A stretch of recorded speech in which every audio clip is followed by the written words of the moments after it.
Hello and welcome to Female Founderhood Podcast. This is where I, Rebecca Leppard, the founder of Upgrading Women Media Group, will sit down with a fellow female founder and basically we're going to talk about all the blood, sweat, and tears, literally, because women, we bleed in building businesses. And at the same time, we're going to be very vulnerable about how we feel about things, how we handle pressure and failure. Because I know that when you're in the thick of it, when you're in the trenches, you actually don't want to hear too much about the success stories. You want to you want to listen to the real stories. So, welcome to the podcast where you can literally eavesdrop on our conversation. So today I'm going to have a conversation with Elin Roberts is the CMO and co-founder of Better Nature Tempeh. It is the UK's leading tempeh brand that is on a mission to help people live healthier lives. And of course, tempeh is an all-natural Indonesian food where I'm from. And literally, I can live off tempeh all day, every day of the week. I won't have any problem. I know enough recipes to last me forever. And of course, it is packed with protein and fiber. That's all you need. Plus chocolate, I have to say. And Better Nature Tempeh was only founded in 2019, but I went to the shop yesterday and it was there, but it was just so foolish of me. I picked up the wrong brand, but that means now I can head-to-head compare. So stay tuned. I will, when the episode is aired, I will already have a verdict which one is better between the tempehs. So I met Elin on LinkedIn, and I think I just love her energy when we're like literally just commenting on each other on different posts. It's almost like LinkedIn is our cafe, our co-working space.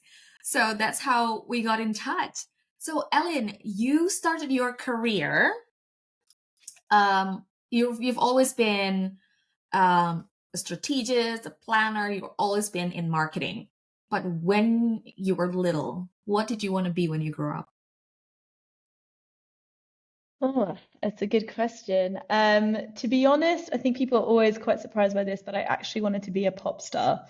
So I wanted to be a singer. Oh, I love to sing, I love to perform. I'd put on shows for my family, whether they asked for them or not. They laugh a lot about that now. There's even some video footage, which I don't think I want many people to oh. see. But yes, I really wanted to be the next big pop star. So you wanted to be the next did you think you're gonna be in like a girl band like a Spice Girl type or a solo? No, I was a solo artist. Oh. But then how did you then choose to study experimental psychology in Oxford? How did you get to choose that? How did you get to that Um, decision? yeah, I think I've always been really interested in people. So I think that's always been my main thing really is just, yeah, knowing more about people. I think I was always quite a sensitive child, very sort of empathetic, which I guess maybe was Mm, part of why I wanted to be writing songs about my feelings. But yeah, just I think that's always just been a fascination of mine, and I wanted to figure out how I could actually do that, how I could study that further. And I kind of also was always quite torn between like the more scientific side and the more sort of humanities side. I really enjoyed both. So probably like maths and English were both my favorite subjects. So I think I was always kind of torn between the two. And psychology just seemed to sort of marry the two really well because you can look at things like sort of social mm, psychology, which are a little bit more, yep. humanities based, a little bit more about sort of observing, I guess, human behavior, but not as scientific. And then the more sort of hardcore sort of brain science stuff. So yeah, that's sort of how I ended up there. And I didn't really know what I wanted to do with it, but I just knew that it really it really interested me. And I knew I Mm, wanted to do something, with people and thinking about how people think. So it just felt like a really natural choice. yeah. And a lot of people don't realize how marketing is applied psychology, basically, Mm, yeah. right? Marketing done well, I Oh, by the think, is way, applied psychology. It's not always the case. yeah, I was thinking, because we've never really spoken, am I pronouncing your name right? Is it Elin or Elin? No, you pronounced it perfectly. Ah, Yeah, okay. it's Elin. I'm always conscious about people's name because, believe it or not, people butcher my name all the time. I don't understand. But yes. So, and then after you graduated, how did you then, okay, I know what to do with my career now? Or were you still, Yeah, I was still really unsure. So even as I was finishing university, I really didn't know what I wanted to do. I'd started doing some stuff I started thinking about marketing, and I'd done this like one marketing project at uni, which I really enjoyed. So I thought maybe that, but then I was really unsure within marketing what I wanted to do because there's quite a lot of different areas. So I applied for some internships. So I was fortunate to get, I think, 3 internships at some really great agencies in London, sort of the summer after I graduated, but I still, even from that, wasn't 100% sure. And then I actually lived in Madrid for a couple of months, which was really fun. I au paired there and just gave myself more time just to think, what did I actually really want to do? And then it was around that time that I settled on the fact that I really wanted to be a strategist or sort of a planner. Mhm. So basically, really looking at consumer insights. And then from there, sort of developing strategies, either brand strategies or more marketing sort of Yeah, campaign strategies. And then, yeah, I was very fortunate to get my first role in an agency in Cardiff called Golly Slater, where I had a brilliant manager who taught me so much. And then, yeah, I was there for just over a year. But about sort of 3 or 4 months before I finished that role is when I got chatting to Chris, who I'd actually met at university. So Chris and I, my co-founder, yeah. Chris. So there are 4 of us in total, but Chris is one of the co-founders. And yeah, we had met at university, but we sort of reconnected a few sort of late 2018. And that's when he told me all about Tempeh, which he'd found Hmm. out through Ando, another one of my co-founders, who's actually from Indonesia, has been eating tempeh since he was a Yeah. baby, has set up a charity on tempeh. He's done a PhD on Huh? tempeh, and its positive impact on human health. So we call him the tempeh doctor. There's pretty much nothing about tempeh that he doesn't know. So Chris had met him at a Oh my conference, God. and then we met our other co-founder Fabio, and we all kind of came together and decided that, yeah, we really wanted to get more people eating tempeh because it's just an amazingly, yeah, nutritious, natural food, planet friendly food. So yeah, that's kind of how I got to starting Better Nature, and that was about 4.5 years ago now. Wow. I have so many questions. Okay, let's double click on, you know, because I'm sure listeners also experience this. I experience this very often. I get together with like minded people, there's an idea on the table, there's vision, but it doesn't mean necessarily that those people at the table are the right people to be your co-founder. You know what I mean? So Yeah. how did you, and especially you never built a company before, um, right? So how No, did you no, none of us even had. No. make a sense of like, A, this is what I want to do? Because entrepreneurial journey is, as we know it, there's no recipe for it. You just have to do it and fail upwards. And then Yeah. secondly, um, we have so many, um, from nightmare to dreamy stories about being friends with your co-founder, or you may as well just not start with a friendship with a co-founder. So the co-founder relationship has always fascinated me because it can make or break the company, right? So how did you then, from that initial conversation, to take that leap of faith? Yeah, it's a very, very good question. I think, yeah, I guess at the beginning, I think the main thing for me was just really being able to see the others, like their passion. And I think when you can see people as passionate, as excited about something as you are, I think it does give you a lot of faith that, whatever it takes, which you kind of know, I knew going into it. I don't think I could have ever predicted just how challenging it would be in certain ways. Or even, I think I just couldn't have predicted the situations we find ourselves in. But I also couldn't have predicted, I don't think, just how rewarding it was going to be, how much I would learn, how much I would change as a person. So I don't want to scare people away from entrepreneurship, because I think it's really important not to do that. I think we need more people in it, and we certainly need a more sort of diverse range of people in entrepreneurship. But anyway, so I think I did go into it knowing that I had a lot to learn. And I think actually also that was really important, is that we all had a mindset that we knew that we did not have vast work experience. We knew that we'd only been working maximum a couple of years. And so that for me, that passion and also that sort of openness and willing to learn, I think were the two main things that really stood out to me and made me think, okay, these are people that, I could run a business with. And that didn't mean that it was easy after that. I mean, we've had, many challenges, as you said. I think the co-founder relationship is so tough because, you're working together so closely, and but on something as well that it's, you're setting up systems as well. It's not like you're working in a business where the systems are set up and then you're working really closely with someone else, but you sort of have those frameworks to fall back on. We had nothing, we had to set everything up. And also because we were equal level, equal partners, I guess, it meant that who was making the final calls on things, especially when it came to things like how we run a business. So I think we were very fortunate with that we all had different specialties. And that was also actually another thing at the beginning. It just felt really right because we really fell into our different areas. So for example, Chris had some experience in business development and sales, and that's what he's really kind of excited by. So he was a natural fit to become CEO, and he also heads up business development and sales. And then Fabio had experience in product development, and so he sort of started off more focused on product development. Actually, over time now has also taken on operations. So he's our COO, which he's done really, really well.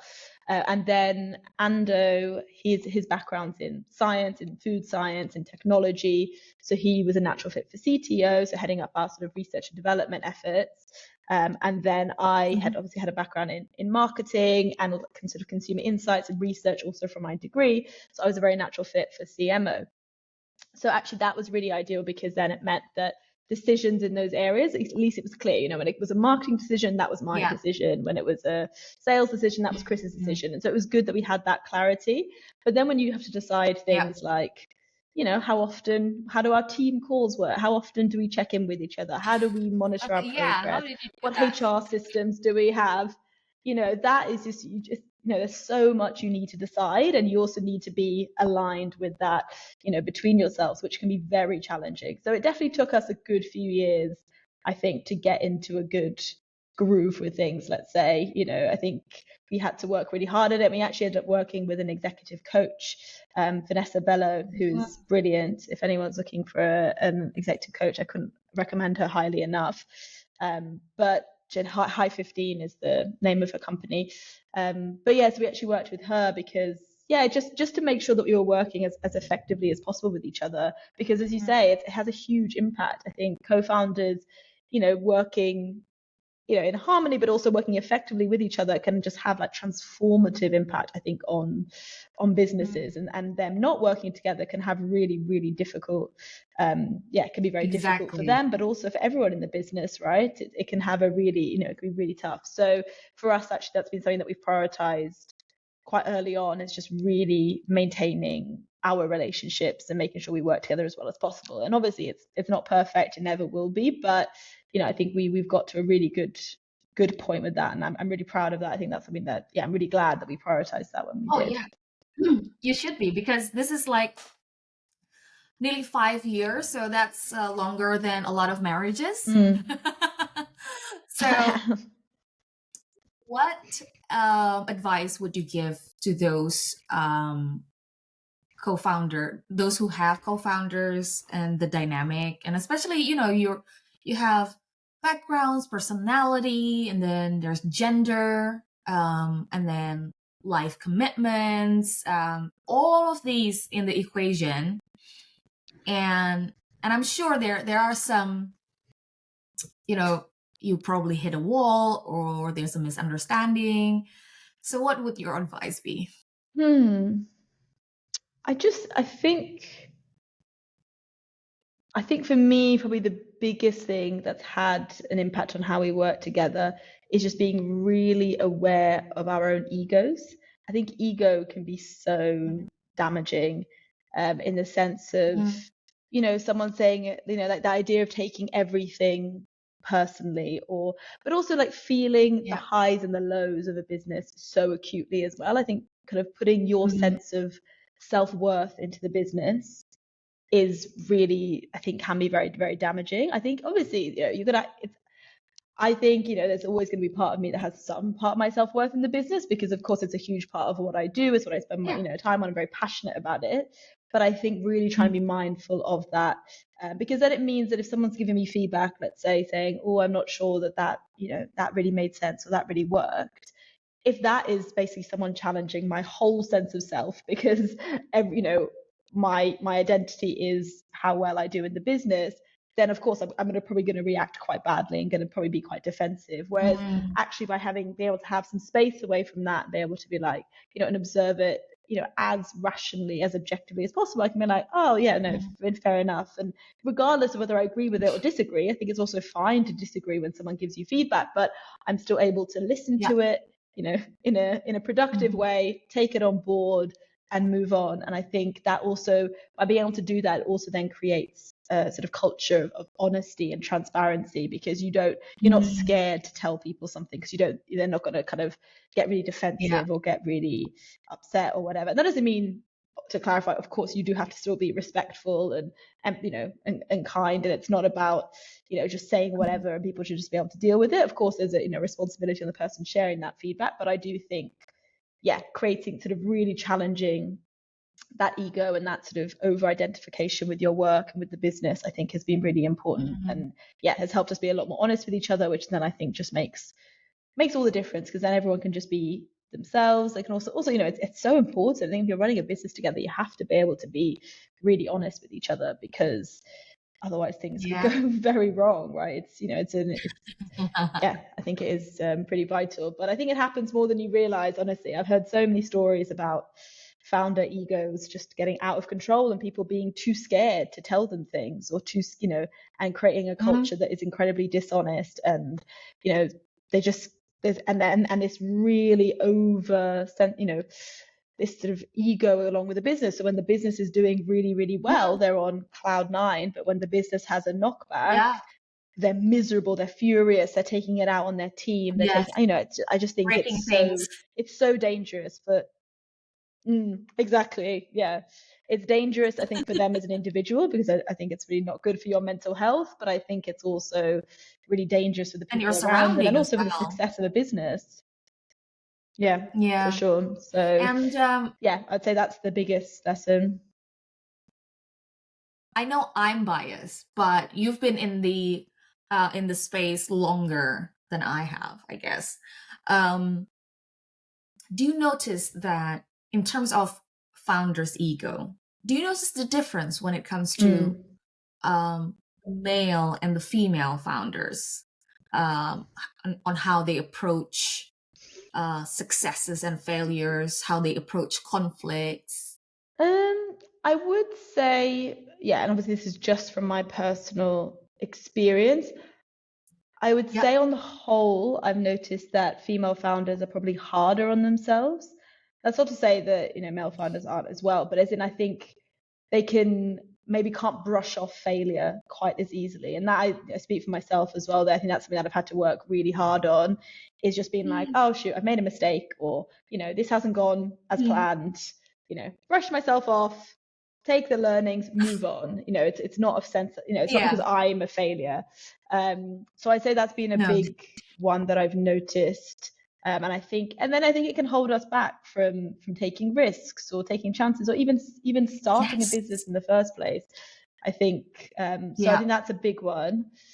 I guess, I mean, obviously, generally there is, yeah, I think female founders are often treated quite differently. So I've had people assume that I'm the girlfriend of one of my co-founders before. I've had Oh, that people is not, annoying. yeah, not great. But yeah, it was a little bit of a bit of a shock when that happened. But yeah, I mean, things like that. Yeah, you just don't necessarily always get the same. I don't know. It just, yeah, you can have experiences where it feels like you're not taken as You know seriously, you're not what? It listened could to be as worse. much. It could be worse. You could be mistaken as the intern because you look so young. They could have, right? Um, Yeah, because that would here's have the been, thing yeah, with, you're right. That would have been even worse. right? This is the thing about women. When we look young, no matter how old we are, when we look young, we are underestimated, right? Even though Hmm. we're the one who signs the check. Um, Yeah, but when we're older, when we look older, we're also invisible in the meeting room, in the boardroom, yeah, as in our opinion don't count because we're over the hill. mm, yeah. Do you observe I know a lot of exactly. ageism So happening as well? yeah, I think so. It's hard to say from, I guess, my just from my perspective, and I think that's actually sometimes what's really tough about it is that you get the Hmm. sense, I've had the feeling before. I've been like, oh, I feel like I was treated quite differently to one of my male co-founders, or not even them, just treated differently to other men in the In general, room. yeah. Um, but then sometimes you're like, oh, was that because maybe I was a bit quieter? Was that maybe because maybe I wasn't as relevant to that person? Or was it maybe because, and then you kind of second guess yourself a lot because you're like, oh, was it for another reason? So I think when it's just your own personal experience, it can be really hard to be certain that it's, for what reason it's for. And Mm. I don't want to always assume that it's down to that. I think there are other reasons, as you say. I do look quite young. That could also Mm. impact things. But but when you observe it on a more sort of population level, and you can see that women are typically getting, way less funding. They're not founding businesses the same way. And it's not just women, it's, people of color, people with disabilities, are being massively Yep. disadvantaged in the whole, business landscape. That's when it's just like, okay, well, we clearly do have a serious problem here that we need to tackle. So Yes. yeah, definitely, I think there's a lot more that needs to happen to try and sort of even the playing field. But it's difficult because it's so linked to all the societal biases that we have and all the Mm, inequalities that absolutely. happen from Yeah. in every part of the world. So it's hard to just focus on business. I think that's going to actually solve it. But it doesn't mean we shouldn't be having this conversation. But Yeah. it can feel quite overwhelming, I think, when you think about how vast the problems are. Oh, how vast and how deeply rooted. Yeah, exactly. And speaking of Mm. funding, that was going to be my next question. The next thing to double click when you were in your founder's journey.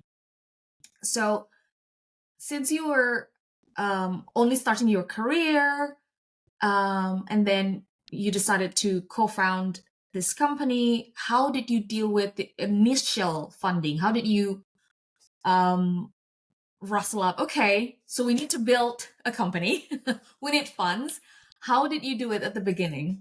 So we reached out to sort of friends and family and some connections. So to be honest, we were very fortunate. We had some good connections that were sort of interested in what we were doing and were sort of quite passionate about sustainable plant-based food. So we got some initial funding to kind of get us going at least. And so to be able to pay ourselves something, it wasn't a lot, but it was enough to sort of get by. And then, and just sort of, just kind of kick things off. So with that funding lasted us Yeah. about a year, and then we had to raise another round, another kind of, again, relatively small round, and then we all kind of that built up to our seed round, which was in 2021. And that's when we Mm. raised money from a VC called Extension Ventures, who are really great, as part of their Good Food Fund, which is all Mm. about making sort of healthy food more accessible. And then through that, actually, we worked as part of that program. We worked with Mission Ventures, who are another really Mm. brilliant organization who really helped us kind of, figure out really what the business, what basically kind of, we did a bit of an audit with us on the business Yeah. and really what we need to be focusing on. Mm. And that has really helped us in our growth. So yeah, that's kind of, and then now we're working on a kind of pre-series A round, so actually crowdfunding at the moment, Mhm. and then hoping to probably do one more round and then hope to get to, the goal is to get to profitability by sort of mid 2025. But yeah, that's been our fundraising journey. Wow.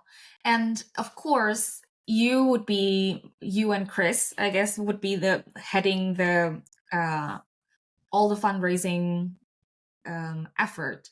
How do you see, because this is, I'm a marketer, you're a marketer. We know how marketing has always been the stepchild uh, of um, of all startup, because people focus a lot on product, um, and then the branding and the marketing or the messaging will come second.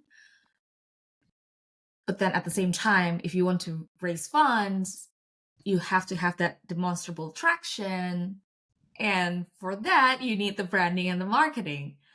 So how and it's also rare for a startup to already have a CMO as a co-founder. Don't you agree? Um, Sorry, what was the question about the it being rare to Yeah, have a CMO how as a co-founder, or what was?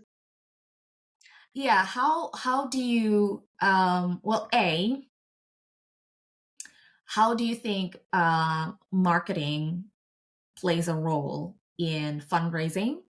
And B, how do you think it makes a difference, the fact that one of the co-founders is a CMO? Because not a Right. lot of co-founders are CMOs. Do you think it Mm-hmm. gives the company a competitive edge in terms of um, success overall? Yeah, it's a good question. I guess the first one, how much do I think marketing is involved in fundraising? Yeah, I think it's I think the more and more time I spend, running a business, just the more I realize that everything is just so intertwined. And it's like, Mhm. but it's also, I also recognize how important it is for people to have their own domains and the own things that they feel ownership over. So it's a constant challenge because, you want all the business areas to work really well together and to be sort of leaning on each other where necessary. But you also don't want to get it so muddled up that you don't really know who's in charge of making a decision, or people don't feel sort of autonomy over their decisions, and then just poor decisions get made.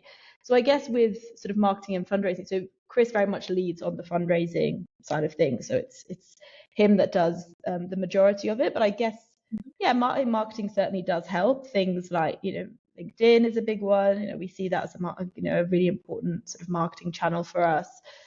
Trade PR, so things like the Grocer, especially sort of in the UK, the Yeah. leading food and drink publication. We do quite a lot. We try and sort of sell quite a lot into Mhm. them. So I think that's and then just generally trying to craft, support Chris in crafting the message, creating the most sort of beautiful, impactful decks that we can, making sure we have the latest data that really backs up our product proposition. So yeah, I'd say I think marketing is certainly it's a very important support to fundraising. I think you maybe could fundraise without marketing support, but I think it makes it a whole lot more effective and easier for sure. But then Mhm. there's a Mhm. whole lot of other work that Chris does to make sure that we're successful in our fundraising as well. And then I guess in terms of having a co-founder as a CMO, yeah, I think I actually haven't really thought about that. That it's relatively rare before, so it's really interesting that you bring that up. Um, I think I think it definitely has been beneficial because I think, again, going back to my point earlier, is I think one of the main challenges that businesses have, and I totally understand why, because it is really hard, is that sometimes things can become very siloed. So it can be like, Mhm. the MPD team does this, the sales team does this, the marketing team does this, and it all sits quite separately. And I think I think as you were kind of saying before, I think marketing sometimes, typically has been quite undervalued. I think just generally, I think it's Yeah. often seen as, you see that, when there's when we go into recessions and stuff, so many people just drop marketing. It's one of the first things they do. They think it's the most disposable thing. And actually, what we also have seen is that that's not the case. And actually, the companies that keep their marketing spend throughout a recession perform way better afterwards, because it's absolutely vital. I mean, I think I'm preaching to the choir here about how important marketing is. Yeah. So, but yeah, I think it has been helpful, the fact that I'm sort of, I think a lot of the time it's, founders are typically like, CEOs, maybe, I don't know, maybe CTOs or something like that. Yeah. And so, obviously both incredibly important roles, but I think doesn't necessarily reflect the full scope of what you need to be Yes. thinking about, and you need to really make sure everything marries together. So I think it has been a real benefit, especially to have the four of us with, covering all the main parts of the business, but at the sort of same Yeah. level. It's meant that no particular area of the business has been sort of over focused on. It's not Yes. been like loads of investment has gone into sales, but then we've really sort of Mm. pulled back on marketing or MPD. It's, it feels quite sort of evenly balanced, and has meant that we've been able to prioritize the right things, I think, at the right time. And of course, there's times that we've probably not done that right, but I think on the whole, I'd say it has been a real benefit. And we talk a lot about our brand. We think very carefully about our brand. Our brand values, our brand mission sit at the core of all our decisions, really. And that's not just from me, that's from all the co-founders. We're all very mission led. Yeah. So I think for us, having that sort of building a brand that we all really love and are really bought into, and it's aligned with what we Yes. want to do, and then making sure all decisions feed from that, I think has been really important, and has definitely helped us to get to where we are today. Oh, absolutely. And because your company is product based and it is not direct to consumer, in terms of you don't have your own e-commerce sites, right?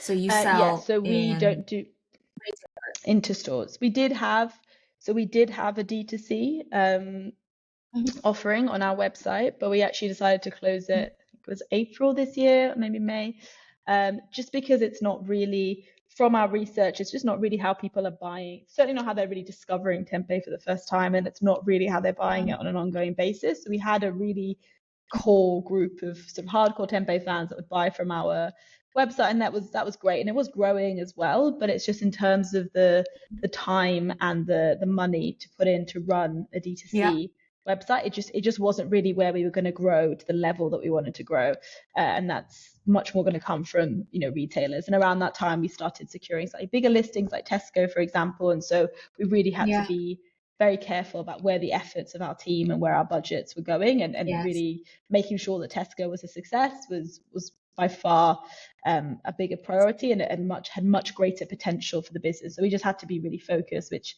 it's hard, but I think is Oh, really important, especially when you're at this stage of growth. It's like, if you focus on the wrong things, it can have a really negative I impact on know. other things as well.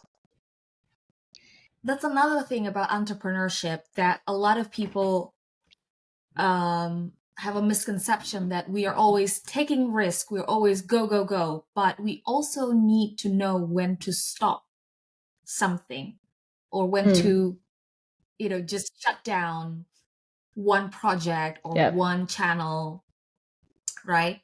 And a lot of ways, correct me if I'm wrong, a lot of ways we feel as entrepreneurs is like, if I stop this thing, am I giving up? Am I quitting? Or am I just reshifting my focus into the correct thing? How did you and your co-founders mull over that decision, especially the big decision about shutting down the e-commerce shop?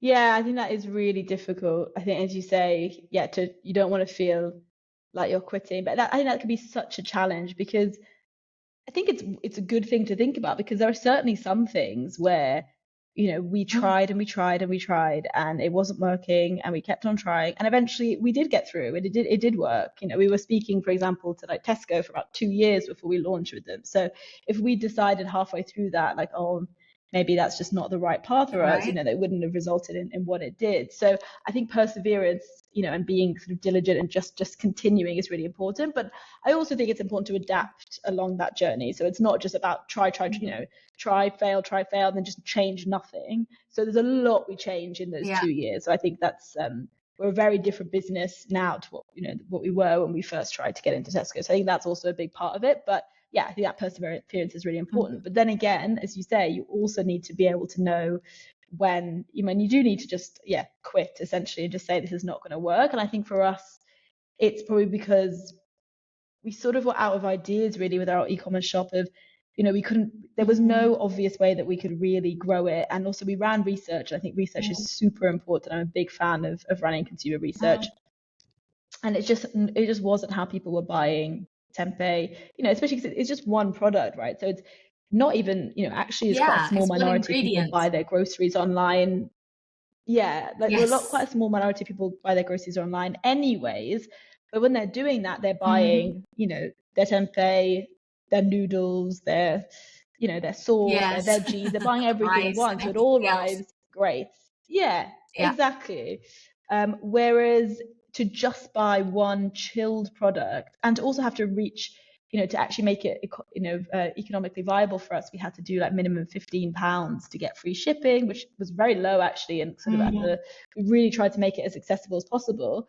But if you're just trying something for the first time, or you have it once every couple of weeks, you don't want sort of like 5 packs of tempeh in your fridge. Everyone's got very limited spaces in their fridge, so the research wasn't telling us that it was going to work. And then it just, we tried different things. They didn't pay off as we hoped. So we kind of, that was when we're like, we tried, we've looked into it, we've adapted as much as we can, but we just don't see, even if Yep. it did work, we just didn't see the growth potential in the same way that we saw retail. Mm. Whereas with retail, all the data was telling us it should work. We from the research, people were Yeah. looking for this kind of product. They're looking for it in supermarkets. We just needed to get across the line with the supermarkets, and that's why we adapted. We tried to learn, Mhm. tried to make our proposition as compelling as possible. But then we knew we should Mhm. persevere, and obviously in the end we were right, which is good. Mhm. But yeah, I think making that decision, as Yeah. you say, is one of the most challenging things about running a business, because stay on something too long, persevere for too long, and it can actually have a really terrible Yeah. impact because you've wasted so much time and money. But quit too early, and you might be missing out on an important opportunity. So I think it's also, doing your Yeah. research, I think is really, for Yeah. us, I think that was the It's key always. difference. And how did you? So after 2 years of trying to get to Tesco, now that you have all the learnings, if you look back, what was it that m- br- made or break the deal? I think, yeah, I don't know. I think it's a variety of different things. I think the brand is a big one. Obviously, I'm biased, but Mm. I think we've done a lot of work on our brand and really trying to Mm. hone in on that sort of health message. So basically, she went through a rebrand at the Right. beginning of 2021, and before Mm. then, we were focused more on tempeh sort of generally and just trying to raise awareness of tempeh, and not really being Mm. focused enough in terms of why people should care about tempeh. So health was always our leading Right. message, but we weren't very single-minded about it. Mm. And I think, I think Mm. that's another thing, as a sort of founder, I think you often think people care a lot more about what you're doing than they actually do. And I think we sort of thought, Mhm. oh well, we don't need to be that, let's put in lots of messages. People will be so interested. This is such an amazing food. And Yeah. Yeah. actually, the lesson is that people are busy. People have, they get bombarded with hundreds, if not thousands, of brands every single day. They're not going to spend the Yep. time reading loads about your brand. You need to be simple, you need to be clear, and you need to make sure it really delivers on what they're looking for. So I think that was our big lesson. Yeah. And in the rebrand, we tried to do that. So we're very single-minded now. It's like all about health. Everything we do is offering, the healthiest beet-free option on the market, and that's something that's a real differentiator compared to other products on the market. And we don't try and be meat. We're not saying that we're a meat alternative. You're not going to taste our products and think they taste like Ah, meat. yes, yes, They are yes. what they are, but they're just natural, nutritious, and delicious, and that's what we can offer. So I think that being really single-minded has probably been the biggest impact, as well as just making sure that everything, selling into supermarkets, we're just super clear on who is our target audience, who's looking for this product, how are we going to deliver on that, and what are sort of the reasons to believe that tempeh is going to go on to become a really big thing, of which, there are quite a lot of proof points to do that. So I think, that's probably it. It's just being really clear on what we offer as a brand, who we're offering it to, and just making sure that works for the supermarket as well. And we'll genuinely offer them sort of a lot of value for the long term. And would you say, because obviously, even though it's practically, for me, it's practically, they are just cousins, tofu and tempeh, right? What, do you think having competitors, like they're also selling tempeh, do you think it helps or it hinder your growth? I think it definitely helps having competitors selling tempeh. I think for us, the more tempeh people see, the more tempeh people eat, the better. I think just as a brand, that's why we exist. We just want people eating more tempeh. And of course, we need to create a sustainable business. So we do need, for some people to be buying Yeah, that from us. And obviously we want to grow. And, yeah. we also want to offer the best tempeh. We want to be able to give people the best experience when they're eating tempeh.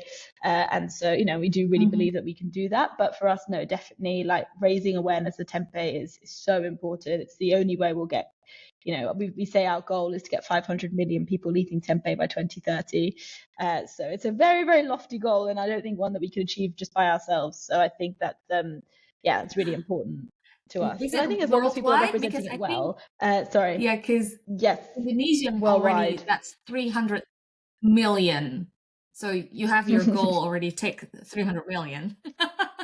Yeah, true, very true. Yeah. So all we need is the rest of Europe and some part of the US. Exactly. Exactly. Yes. I So think, well, yeah, I'm sure we'll get there. yeah, we'll get there. And I'll be there. I'll be your brand ambassador, tempeh eating. Like even my husband just now, oh, what is that? It's so funny because he used to be a vegetarian for 12 years and he doesn't like tofu. So even as a vegetarian, he's like, I Hmm. don't like the texture of tofu, but he's a massive fan of tempeh. So I mean, it's like, well, they're basically, as I said, they're cousins. It's made of the same thing. But why do you think tempeh is not as widely known, even as an item, versus tofu? I think, I guess it comes down to a few things. I think as tofu is more widely used, even I think in Asian cuisine, right? So it's quite big in Japan, it's quite big in China, I think even in sort of Vietnam Mhm. and stuff as well. I think it's quite widely used. And then I think there's been a sort of migration of people from those countries sort of into UK, Europe, America, and you sort of see those like restaurants and stuff more. So I guess that's one part. I think it's just sort of spread a bit more widely. I think Mhm. another part which actually you might Mhm. be able to tell me more about, but it's something that I know Ando speaks very sort of passionately about, and sort of why he set up the charity Indonesian Tempeh movement is that tempeh is quite undervalued even in Indonesia, right? It's sort of seen as an everyday food. It's not really seen as something that exciting, and there's been sort of people sort of shifting away from that, for kind of decades ago, was sort of encouraged to shift away from Yeah. tempeh and have more sort of meat and more to a sort of westernized diet. So I guess even in Indonesia, because sometimes Mhm. I go to Indonesian restaurants around the UK or Europe or whatever, and I get really excited because I'm like, oh You my won't gosh, see yes, I'm going tempeh to get some much. delicious tempeh. No, I know. And then it's not even on the menu. And I'm like, wow, because, it's so widely eaten in Indonesia, right? So you'd assume it would be in an Indonesian restaurant. So I Yeah. think, that's something that we really want to try. Well, Ando really is trying to change, along with his mum and his grandpa, with the Indonesian tempeh movement, is to also get Indonesians to be proud of this food that, they created. It's from their country. And I think it's, just changing the perceptions And there as well as then, in the rest of the world. I think I know maybe a part of the psychology behind it is that we have such inferiority complex as people of color, as a nation that had been colonized for centuries and centuries, so that in our mind, in the biases, we see Yeah. things that come from the West. They are of better quality, they're more luxurious, they're more important and more valued, and it will give you status. So even though obviously, like all the fast food chain, they will be, people will be so proud that they're eating at a fast food chain versus if they're eating um you know just steamed vegetable with tempeh, which is also our you know Yeah. everyday dishes. For Western people, of course, like salad is like, we know now that actually only people with middle class and above eat salad in that way, that you care about health, that you care about your well-being, versus fast food options. So I think it's more the psychology of, if I'm eating tempeh, it means I'm low class, if I can be so frank. That is the Yeah. psychology behind it. And funnily enough, like, I came from, by Indonesian standard, upper middle class. And I personally never see myself when I eat tempeh that I'm like, oh, I'm so shameful that why am I eating this peasant food? I never feel like that. However, those who are actually in the lower class, who are aspiring to be in the middle class, they're thinking, why am I eating this poor people's food, even though it's actually nutritiously very rich? So I think, until I guess McDonald's is selling tempeh, it's not it's not going to be perceived, Yeah. unfortunately, as something that's something of a part of a lifestyle.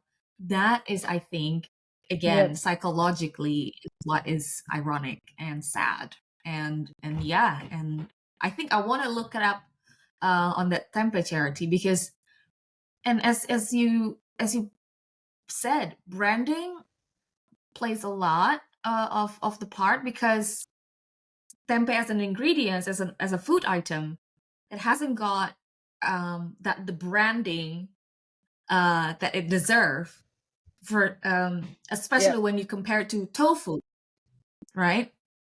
Yeah. When people eat tofu, there's absolutely no judgment, because there are Japanese tofu. So people think, oh, like, even in the posh sushi restaurant, they sell tofu, right? Yeah. So I think that No, is it's the it's totally conversation, true. right?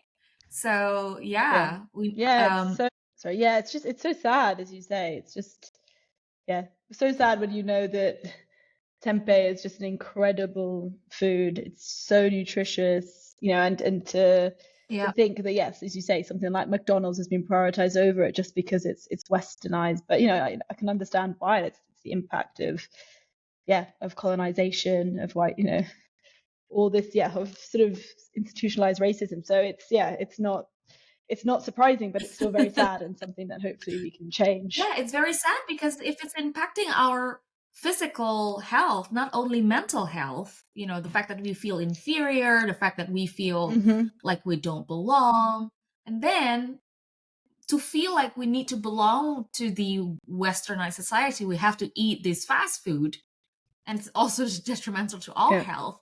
Like, how sad is that?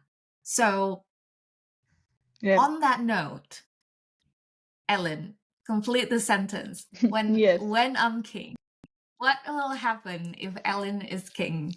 I think just prioritizing well-being from a young age.